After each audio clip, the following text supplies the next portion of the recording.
unfortunate little boy, he'd smacked his head into the ground. You know, people went flying. There was like people on top of people.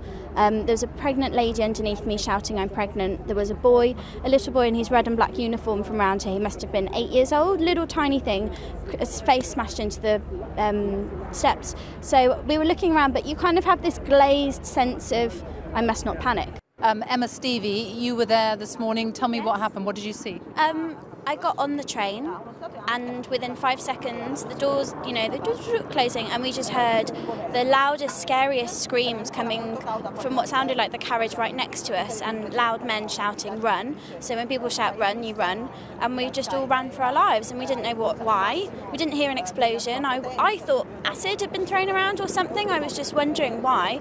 And we got to the steps, and it was just the worst. It was like a proper human crush that we all got stuck in, and there was women underneath me. There's a lady saying, "I'm pregnant." There's a little boy, his face had got smacked into the step. It was just like I was holding onto the railing in like a little fetal position, trying not to put my weight on anyone, but there was just layers and layers of people screaming. It was awful. It was just really traumatic, and we didn't know why we were running, and I just thought maybe this is worse, maybe this is all a big mistake, you know, and someone's phone had exploded in their pocket or something. It was just awful, and I'm so lucky that I'm not injured. I feel so lucky I put trainers on this morning. I just feel so lucky that I wasn't the two women underneath me.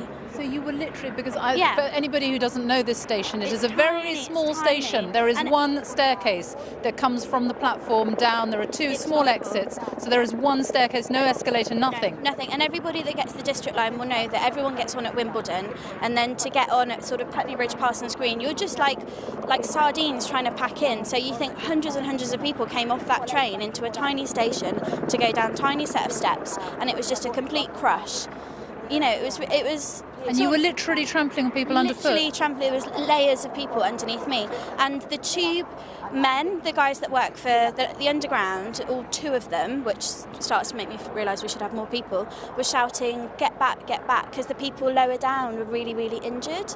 And I was so lucky that I was just in this little pocket of I felt quite strong, but I just thought for a second, it goes through my mind, I'm going to die today. Like, something's going to happen. This is what's going on behind me. Is there someone with a knife? Is there a bomb?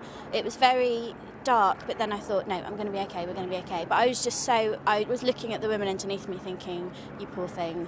I was wondering, you know, someone broken a leg in here. And you couldn't get down, nobody could get down to help them? There were that many people? No, it was like Hillsborough kind of stacked. People just all on top of each other, because if you've got hundreds and hundreds of people running down a tiny staircase, you're just going to have lots of layers of bodies and people. And there's this poor little boy in his red and black uniform, I think he goes to one of the schools around here, and he'd smashed his face and he was screaming and crying, and by the time we all could come out, he was being carried by someone and still crying, and I was thinking, has he broken his leg? You know what? It was just really, no one knew as well. We were still coming out. I walked around and said, "Are you okay? Are you okay?" to a few people, and everyone was just very shaken, and we didn't know what had happened. We just knew that we ran away because we were told to run away, and then there was this big crush. Well, it's peak commuter time, isn't it? And when you were on the train, though, so Yes. you didn't see the flames, you heard the bang, though? No, we didn't. No one heard an explosion. We just heard what sounded like the carriage next to us all screaming. Big, you know, like that blood-curdling scream of just seeing something horrible happen, and we all were told to run, so we got off and ran. This was as the doors were closing, so we were trying to get out, the doors opened, and we just ran. And there have been multiple injuries. We have one of the witnesses here, Emma, one of the survivors who is willing to speak to us today, and she will be recounting the chain of events that led to the 6th terrorist attack this year in Britain. So Emma, would you just tell us a bit more about what happened? What exactly did you see this morning? Well, I got on the train at Parsons Green, where I go every morning on my way to work at Delamar Academy Ealing Studios. Hello. And I just heard screams as I got on the train, lots of screams. I got off the train and men were shouting, "Run," and lots of women were screaming. And then it just was a big pile-up on the stairs, and a lot of people were injured. Were the people injured by the explosion, or was it because there've been reports of a stampede as well? The stampede was what I got caught up in, but I'm okay. Lots of people were really injured in the stampede. but the explosion, I only saw victims of the explosion on my way out of the station when we could all get out and it was all cleared. Yeah. Okay. And what was the atmosphere like? Were people... Shock, just pure shock. Nobody knew what had happened, and we were Did you hear the blast? No. No. No one, I don't think unless you were in the carriage, you wouldn't have heard it, because, just screams, running. And obviously, it does coincide with the same period that schools are reopening, so There were lots of school children in their uniforms, and that was really heartbreaking to see some of them hurt. Hello! I've just seen my friend, I've got to go. Okay. Hi. Thank you, Anna. Thank you for talking to us. Hand, foot, head injuries from the stampede. It's got every man for himself when that happened. Listening to some music, and I heard a scream immediately, and then I looked and I saw sort of the remnants of a flash and smoke and whatnot, and then people just started running towards me. I just remember the screams of people like being crushed against. Sorry. It's my wife. I better. Hello. Luke Wormsley's hand shakes as he takes the call. All right, love you lots. Bye. Chaos. It was it was every man for itself to get down the stairs, and it's a very tight exit, as you said. So yeah, people were just pushing, and then that's when I kind of saw a couple of injured people, went back, asked if they were okay. Other people attended them. Then there were like nannies or mums asking where their children were. Screams just got louder and louder, and as people ran past other people, their screams got louder, and it was like a crescendo of noise all the way down the carriage and then down the platform. It was chaos. It was it was every man for itself to get down the stairs, and it's a very tight exit, as you said. So yeah, people were just pushing, and then that's when I kind of saw a couple of injured people, went back, asked if they were okay. Other people attended them. Then there were like nannies or mums asking where their children were, and that's when it became apparent. It was like the whole rush had just taken everyone down there. You could just down the tube, you could just see like luggage and bags and stuff left around. I see people jumping over like at the train station, the top part, jumping down into the stairs, jumping into other people. It's kind of frightening and scary. I mean, right now I just can't believe it. Thinking to myself, Parsons Green on a Friday morning, you would think of such things happening on like maybe Oxford Street. People shouting, screaming, so I've just run out as well. Obviously, like I said, Parsons Green being a small train station, it's very tight. There isn't enough space for everyone to get out at the same time, so people are, pushing each other, people are dropping on the floor. We managed to pull ourselves away and literally just jump over the fence and run down the track as fast as we can. And the first thing I thought was there'd be maybe a second bomb or an attacker with a gun, and I just thought that's us gone, to be honest. And we just legged it down the thing, hoping that the attacker, I know there isn't one, but in that time you don't know that there was going to be someone following you down the track with a gun. I just suddenly saw lots of people running towards me, panicked, in panic mode. I knew that something serious had happened. So I stood up, the doors were opening because we were coming into the station. We just arrived, and I dived out myself, but not knowing what I was running away from.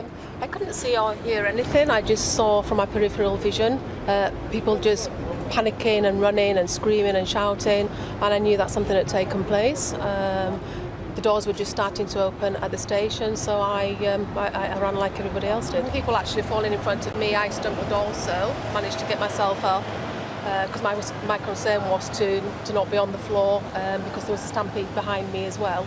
Pulling into the station, I just suddenly saw lots of people running towards me, panicked, in panic mode. I knew that something serious had happened. So I stood up, the doors were opening because we were coming into the station. We just arrived, and I dived out myself, but not knowing what I was running away from. I didn't see anybody seriously. You would imagine that those people were further behind, but I did see people burnt, people's hair singed, clothes covered in something that looked like white cotton or a white foam or something. So maybe something exploded, but they seem to be covered in lots of debris, possibly from that. Here with two people who were on the train this morning. Martin Adam is with me right here, and Sally Falding. And Martin, you were actually on the carriage where the explosion took place? That's correct, yeah. It took place about 10 metres behind me. I was stood by the door, the glass partition behind me. I heard a loud bang, and then as I looked to my right, there was the flame, a fireball sort of came through the carriage. Through the whole carriage? Not the whole carriage, it came about level to where I was. But as the doors opened, people then began leaving the train straight away. I could imagine. Martin, you're actually a security expert. How would you assess how people handled the situation? Generally, I thought people dealt with it quite well. They exited the train very, very quickly onto the platform and then moved away from the actual carriage. I went back to look in the carriage to see if there were any casualties, but there was nobody left in the train. Suddenly I heard a big bang, and I turned left and I saw the fireball surge toward my side. I remember it's the sound, explosion sound, and I was literally sit next to the explosion carriage, and I turned my head left and I saw the fire emerge towards my side. So I literally just stand up, and meanwhile the lady was screaming, crying. So I get out, but unfortunately people in front of me fell over, so I tracked as well, and people on top of me. So when I get out, it's very difficult to stand it up. And then I suddenly heard a big bang in my left hand side. So I turned my head and I saw the big fireball surge to my side. And that time I realized why people were screaming and crying. And I get up immediately towards the door, and the door was open. Yeah, that's very good. So people in front of me, because panic, people in front of me were shaking and then fell over, and I was pushing, and I fell over as well. And people on top of me. It's quite mess, panic. Suddenly I heard a big bang, and I turned left, and I saw the fireball surge toward my side. The first thing I remember is the sound, explosion sound, and I was literally sit next to the explosion carriage, and I turned my head left, and I saw the fire emerge towards my side. So I literally just stand up, and meanwhile the lady was screaming, crying. So I get out, but unfortunately people in front of me fell over, so I tracked as well, and people on top of me. So when I get out, it's very difficult to stand it up. I didn't see that. It was after we came out from the carriage, and a gentleman sat beside me on the bench, and he got really burned badly. That's what I see. There it is, smouldering. Really bizarre to see it so close like that. In fact, quite a brave person filming it at that close quarter, because you never know whether there's still more to go off. That I guess just a minute or two before had exploded. That is the device that is the centre of everything this morning. There is, but if I've been doing this job for 30 years now, and 30 years ago, if something like this had happened, you wouldn't have got the footage in for half an hour, an hour. Now it comes in almost instantly, doesn't it? I didn't even know if it was a bomb or not. It could have been simply somebody may have stupidly mixed some chemicals together. Could have been a builder going into work, a tradesman, maybe an electrician, because it was looks like a little plastic bag, an ordinary shopping bag with a plastic tub described as a mayonnaise tub, maybe a paint tub with some bizarre wires sticking out of it or around it, or they could have even been in the bag. You just saw this thing smouldering in the corner. Allison Burry, defense specialist, riding in a nearby train rather, at the time of that attack. Well, as a terrorism expert, you don't really expect to be in a major terrorism incident, Bill. It was something to be seen for sure. The train stopped, the doors opened, we all left as quickly as we could, and then it became very quickly clear that there was a serious incident. You could tell police immediately started arriving on the scene. They literally arrived instantaneously. Were encouraging us to leave. What I did see was a lot of small children. There was a small boy who it looked like he'd been crushed, Bill. So I saw a lot of children who were attended, but very frightening to be an adult, let alone a child in a situation like that. You're painting quite an image for us.